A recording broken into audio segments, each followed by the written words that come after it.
Привет, друзья! Сегодня природа вновь напоминает нам, что человек здесь не хозяин. Земля содрогается, шторма сметают все на своем пути, и кажется, что стихия только набирает обороты. Планета охвачена землетрясениями, ураганами, оползнями и наводнениями. И все это всего лишь за сутки.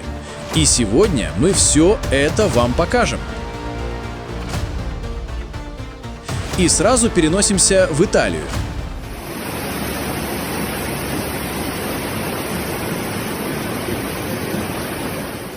На итальянскую Каррару в регионе Тоскана обрушились сильные наводнения, вызванные мощным штормом и проливными дождями. За 6 часов выпало 131 мм осадков и до 80 мм в окрестностях, в результате чего переполненные реки и каналы вышли из берегов. Наводнение затронуло тысячи жителей. В Карраре и соседней Массе улицы превратились в реки. Особенно пострадали низины и периферийные районы Фассона и Авенса. В результате происшествия пострадали дома и улицы города. Подвалы и гаражи заполнились водой, а движение на главной прибрежной трассе было парализовано. Стихия сопровождалась сильными порывами ветра, который валил деревья. Так, в Авенсе поваленная огромная сосна полностью заблокировала движение на одной из дорог. Национальная пожарная служба Италии провела более 40 спасательных операций. Власти Массы и Каррары отдали распоряжение закрыть школы, парки и другие общественные учреждения. Школы также были закрыты в соседних муниципалитетах Ливорно, Пиза, Гроссета и Лукка. Жители Каррары возмущаются, что их топит уже второй раз за месяц.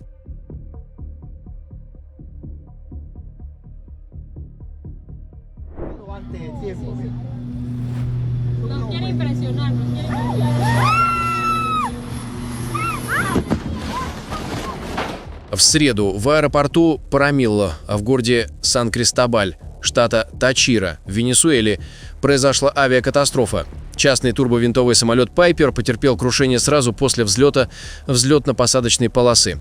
В результате погибли оба пилота, находившихся на борту. Сразу после взлета самолет резко накренился влево, потерял управление и рухнул рядом взлетно-посадочной полосой. Удар вызвал мгновенный взрыв и пожар, который охватил обломки.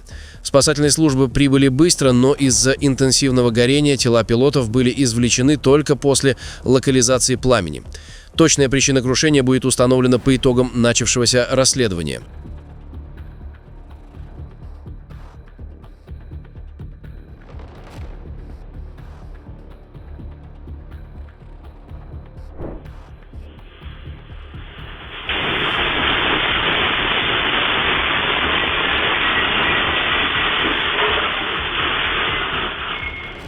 Вечером 21 октября сильное землетрясение потрясло Тихоокеанское побережье Коста-Рики. Его эпицентр находился недалеко от города Кепос. Несмотря на ощутимые толчки по всей стране, серьезных последствий удалось избежать. Геологическая служба США оценила магнитуду в 5,9, в то время как Национальная сейсмологическая сеть Коста-Рики назвала более высокое значение – 6,1. Эпицентр находился в 7 километрах к юго-юго-западу от Кепоса, на глубине 31 километр. Сообщалось о падении предметов с полок и кратковременных перебоях с электричеством в Кепосе и соседнем Парите. Серьезных разрушений и пострадавших не зафиксировано. Землетрясения в Коста-Рике не редкость. Страна входит в огненное кольцо Тихого океана, где сходятся тектонические плиты. Землетрясение вызвано субдукцией плиты Кокос под микроплиту Панама, процессом, который ежегодно генерирует десятки толчков в регионе.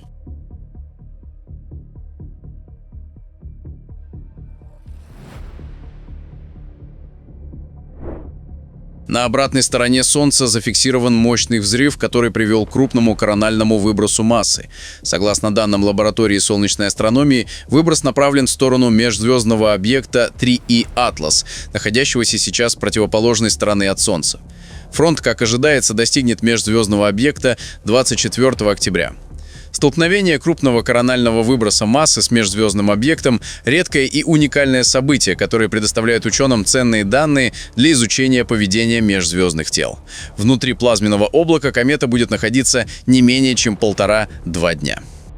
Друзья, если вас тоже не оставляют равнодушными подобные события, поддержите видео лайком и подпишитесь на канал.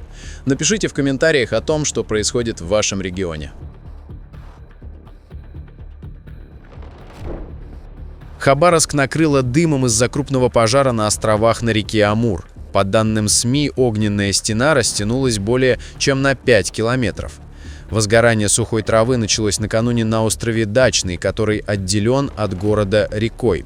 На острове расположены дачные участки, часть из которых, по информации очевидцев, уже заброшена. Пожарные боролись с огнем всю ночь, используя воду и ранцевые огнетушители. Утром сильный ветер разнес дым и смог по городским улицам, в воздухе ощущается сильный запах гари. Сегодня пожар удалось локализовать, за обстановкой продолжают следить сотрудники регионального МЧС. Спасатели также проводят обследование территории на наличие оставшихся очагов огня.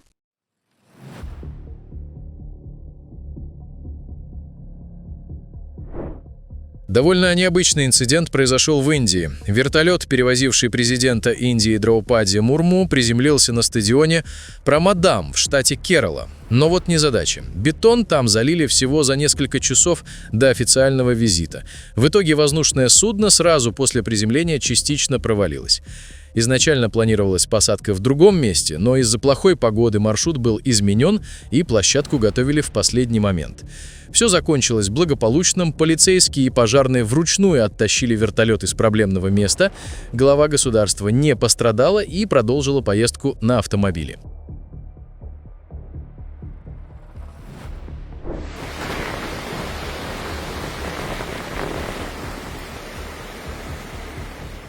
Мощный шторм обрушился на столицу и южные регионы Новой Зеландии, вызвав разрушения, отключение электричества и лесные пожары.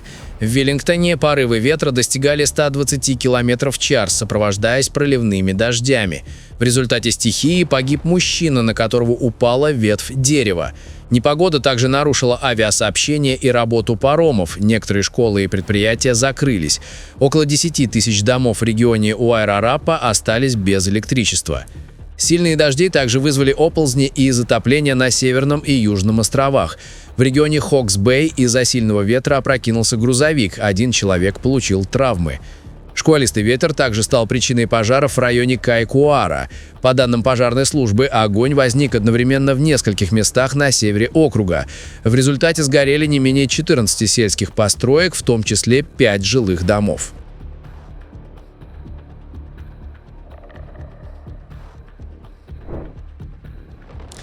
В Забайкалье жителям пришлось снимать со столба рысь. Хищница переплыла через реку в поселок Новокручининский и прилегла на самом верху столба, соединяющего линию электропередачи. Однако спуститься животное уже не смогло.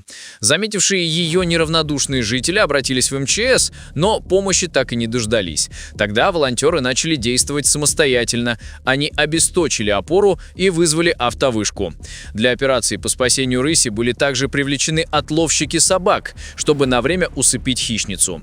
Операция по спасению прошла успешно, рысь оказалась на земле, и волонтеры отвезли ее обратно в лес.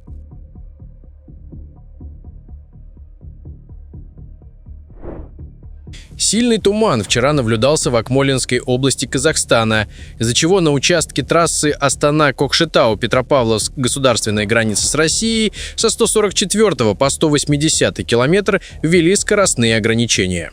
Водителям настоятельно рекомендуется в таких условиях соблюдать скоростной режим, правила безопасности и учитывать погодные условия на дорогах при планировании поездок.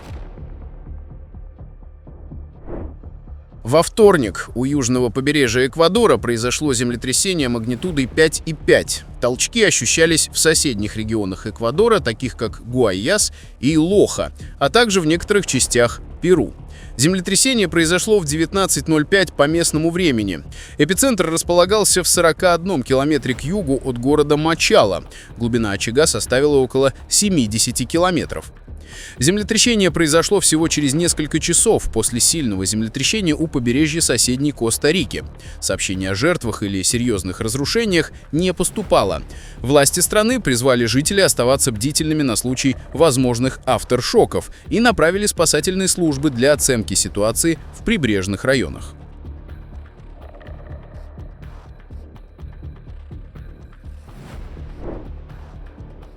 В округе Окленд в штате Мичиган наблюдалось редкое и впечатляющее природное явление. – облака Маматусы. Эти мешкообразные образования, свисающие с нижней части грозовых туч, появились после сильных ливней и гроз, которые прошли в регионе.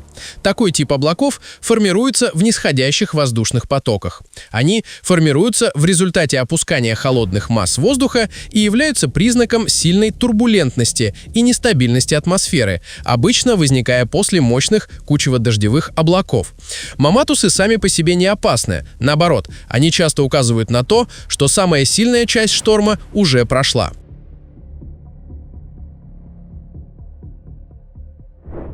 На пересечении улиц Уцюань и Дусин в Джайнсе, в северном районе города Тайчжун на Тайване, произошло обрушение строительных лесов, в результате чего один автомобиль был раздавлен и один человек получил ранение. Инцидент произошел на стройплощадке, где ранее располагался центральный рынок. По предварительным данным, обрушение строительных лесов было вызвано сильным ветром. На востоке Эфиопии произошло крушение поезда, в результате которого погибли по меньшей мере 15 человек, и еще до 29 получили ранения. По данным СМИ, пассажирский поезд сошел с рельсов в городе Шиниле и столкнулся с другим, неподвижным составом. Многие пассажиры, увидев приближение катастрофы, выпрыгивали из вагонов, что, вероятно, спасло им жизнь. Поезд двигался по исторической железнодорожной линии, построенной французами более века назад, по маршруту из приграничного города Девеля в город Дередауа. Власти сейчас активно развивают и строят новую современную железную дорогу, соединяющую Аддис-Абебу с Джибути. Начато расследование для выяснения всех обстоятельств аварии. Вчера вечером популярный туристический курорт Кхаолак в провинции Пхангна в Таиланде превратился в зону бедствия. Внезапное наводнение, вызванное проливными дождями от тропического шторма Фаншейн, заставило сотни жителей и отдыхающих эвакуироваться. Шторм принес рекордные осадки. За сутки в Такуапа выпало около 250 миллиметров. Улицы, отели и пляжи ушли под воду на глубину до 1,5 метра, а реки и каналы вышли из берегов, создав хаос в этом тихом уголке Андаманского побережья. По предварительным данным, пострадали не менее 500 человек, но жертв удалось избежать благодаря оперативной работе спасательных служб. Это одно из самых серьезных наводнений в регионе с 2004 года, когда цунами опустошило побережье. К утру 23 октября вода начала спадать, но в отдаленных районах Такуапа сохраняется риск оползней. Шторм Фэншэнь тем временем смещается к центральному Вьетнаму, где сегодня ожидается его высадка. Юг Таиланда останется под влиянием муссонов до конца недели. Сотрудники МЧС России спасли 4 рыбаков, которые оказались в ледяной ловушке на реке Большой Енисей. Мужчин на 2 лодках в 29 километрах от села Тоора-Хэм застал врасплох шугоход.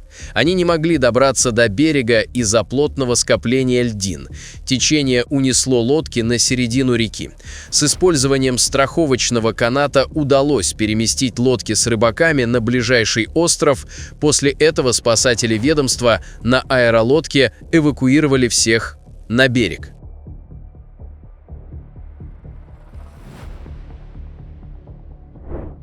Вечером 20-21 октября Индия превратилась в океан мерцающих огней. Миллионы семей отметили Диавали, главный индуистский фестиваль года, известный как Фестиваль света. Символизируя победу добра над злом, света над тьмой и знания над невежеством, праздник сопровождается зажиганием масляных ламп, запуском фейерверков, рисованием ярких ранголи и обменом сладостями. Диавали – это не один день, а целая неделя радости, растянувшаяся с 18 по 23 октября. В городе Айодхья, который считается местом рождения бога Рамы, на берегах реки Сарью зажгли 2 610 000 масляных ламп, установив новый мировой рекорд. Тысячи верующих в эти дни совершают ритуалы в храмах, вознося молитвы богам. Небо в эти дни озаряется множеством фейерверков, которые сопровождают праздничные гуляния. Друзья, на этом наш выпуск завершен. Будем рады видеть вас снова. Подписывайтесь и до встречи завтра в новом выпуске.